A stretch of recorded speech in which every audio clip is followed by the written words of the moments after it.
atbrauc uz domu svarīga sēde.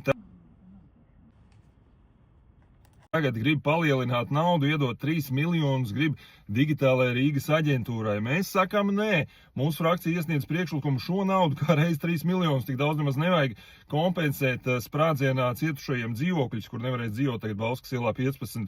Līdz mēs redzēsim, kas ir kas, kuri tikai vārdos ir darītāji un kuri darbos. Mēs iesniedzām priekšlikumu. Nekādai digitālajai aģentūrai nekādus 3 miljonus nevajag. Nu, cik viņiem tur budžets 20-30 miljoni, viņi vēl grib melnajā caurumā laist iekšā. Nevajag mums nekādas digitālās te mājas lapiņas un nezinu, ko uzlabot Rīgas pašvaldībai.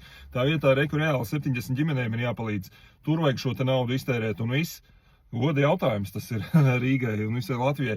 Nevis te kaut ko digitalizēties mākslīgi, ceļu iekšā finanšu komitejā tulītās un redzēsim, kuri tad kā balsos un vai kā te mūsu te opozīcija arī uzvedusies pazudusī. Visi klusē pārējie. Tātad par 4 pret 1 atturas 6 nav iekļauts, jā. Paldies, jā. Es drusku tajā sistēmā apliku. Neatbalstīja.